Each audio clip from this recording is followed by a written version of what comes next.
L'arbre qui était trop fier. Il était une fois 2 arbres qui se tenaient tout droit au milieu d'une forêt.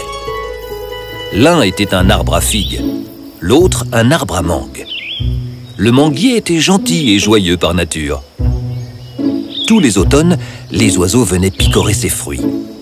Les moineaux fabriquaient leurs nids dans ses branches et les hirondelles chantaient pour lui.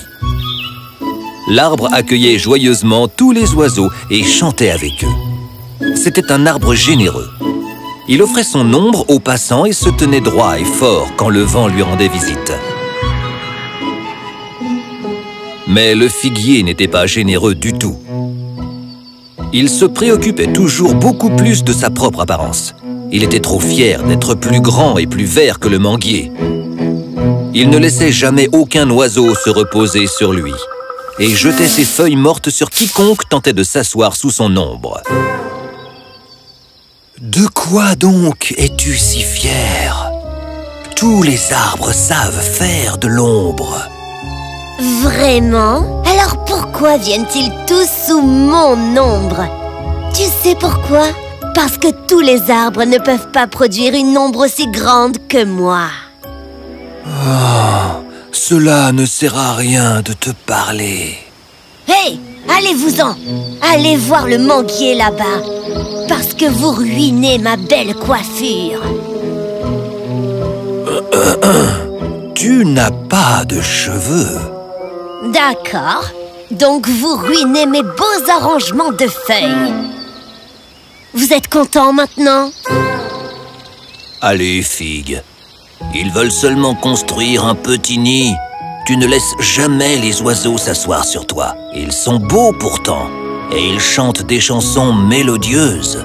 Ah, des chansons ennuyeuses. Non merci, je ne laisse absolument personne approcher de mes feuilles. Ils abîmeraient toutes mes belles branches.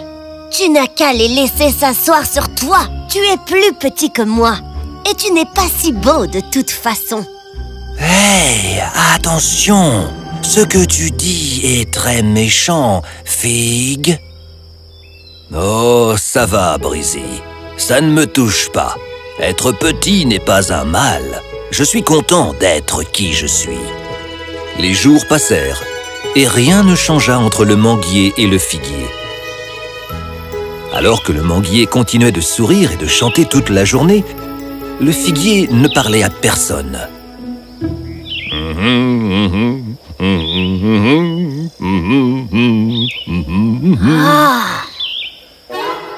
Un beau jour, un essaim d'abeilles entra dans la forêt. La reine des abeilles aperçut le figuier et fut très impressionnée. Oh! Cet arbre est si grand et si fort! Il serait parfait pour en faire notre maison. Nous pouvons construire notre ruche ici. Excusez-moi. Qui vous a dit oui? Je ne veux pas de votre miel collant partout sur mes branches. En plus, vous allez bourdonner toute la journée. J'ai mieux à faire, croyez-moi. Tu es un arbre enraciné à un endroit précis de la forêt. Que veux-tu dire par « j'ai mieux à faire » ? Peu importe, tu n'amèneras pas tes petites bourdonneuses bruyantes ici, d'accord? Figue, ce sont des abeilles à miel. Les abeilles à miel sont importantes pour la nature. Elles auront toujours besoin des arbres pour construire leur ruche. Si on ne s'entraide pas, comment la nature va-t-elle pouvoir garder son équilibre? Ah! Écoute-moi, si la nature voulait que j'abîme mes branches, elle ne m'aurait pas fait si fort et si beau non plus. Je suis une superbe création de la nature. Et au nom de la nature, je vais faire en sorte de rester aussi beau que ça.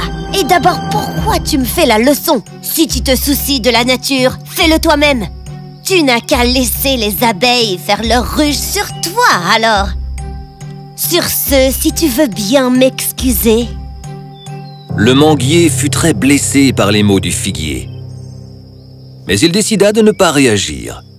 Il appela l'ensemble des abeilles et leur demanda de fabriquer leur ruche sur ses branches à lui, plutôt. Oh, tu es si généreux, Mango. On adorerait construire notre ruche ici. Tu sens si bon en plus. Oh, merci, ma reine. Je suis honoré. Les abeilles fabriquèrent leur ruche sur le manguier et y vivèrent en paix. Le manguier n'était pas dérangé par le bourdonnement ou leur miel collant. De son côté, le figuier continuait de crier sur n'importe qui en vue. Hey! Arrêtez un peu de papoter, s'il vous plaît. Ça me casse la tête. Vous, les oiseaux, vous êtes si enjoués. Vous avez vraiment besoin de chanter tout le temps? Au bout d'un moment, c'est de la nuisance sonore. Quelques semaines plus tard, 2 bûcherons marchèrent dans la forêt. Ils avaient besoin de bois pour construire des maisons. Ils virent le manguier et décidèrent de le couper.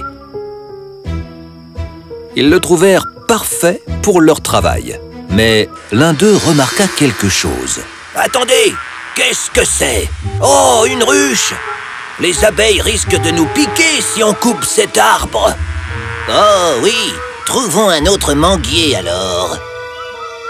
Les bûcherons avancèrent et trouvèrent le figuier. Ils adorèrent que le figuier soit si grand. On commence par la partie la plus basse de son tronc. C'est ainsi que les bûcherons commencèrent à couper le figuier.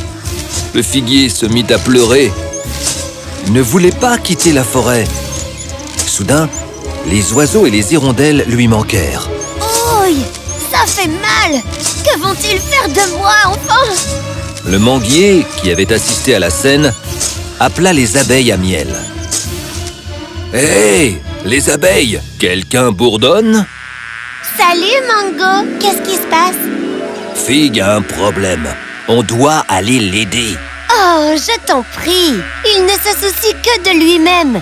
Il est toujours en colère après tout le monde dans la forêt. Pourquoi devrions-nous l'aider? Pour la même raison que je lui ai demandé de vous aider. Mais il n'a pas aidé la reine. Je me range du côté de l'abeille cette fois-ci. Fig est tout le temps si fier de lui-même, Mango. S'il avait laissé les abeilles faire leur ruche sur son tronc, les bûcherons l'auraient laissé tranquille. Il n'a que ce qu'il mérite. Non, Breezy. Le comportement de Fig ne doit pas nous définir. Si quelqu'un est méchant envers nous, ça ne veut pas dire qu'on doit aussi être méchant envers eux en retour. Cette forêt est notre maison à tous. Nous ne pouvons pas laisser tomber Fig au moment où il a le plus besoin de nous. Ah, Mango a raison. On doit aller aider Fig. Allez, les bourdonneuses, venez avec moi. Le figuier a besoin de notre aide. Toutes les abeilles sortirent de la ruche et volèrent jusqu'aux bûcherons. Elles commencèrent à bourdonner près de leurs oreilles et devant leurs yeux. Ah, je ne vois plus rien! Qu'est-ce que tu dis? Je n'entends plus rien! On doit partir d'ici! Les abeilles vont nous piquer! Oh là là, ça va faire très mal! Arrête de crier! C'est toi celui qui n'entend rien, pas moi! Partons d'ici! Ah! Ah! Après le départ des bûcherons, le figuier fut très embarrassé de son comportement. Je suis vraiment désolée, les abeilles. Vous avez été les meilleurs pour m'aider, surtout après ce que je vous ai fait. Ne nous remercie pas. Remercie Mango. Tu ne lui as jamais vraiment parlé, sauf pour le traiter avec méchanceté. Pourtant, c'est lui qui nous a convaincus de venir te porter secours. Vraiment? Mango, je suis tellement désolée. Je viens de comprendre mes erreurs. Nous avons tous de bonnes qualités en nous. Nous sommes tous spéciaux à notre façon. Je ne serai plus jamais arrogant et je n'insulterai plus jamais personne. Pardonnez-moi, chacun de vous, s'il vous plaît. Le figuier a appris sa leçon. À partir de ce jour, il ne cria plus jamais après le vent ou les oiseaux. Il chanta avec le manguier et laissa même les hirondelles construire leur nid sur lui. Le manguier et le figuier restèrent alors les meilleurs amis pour toujours.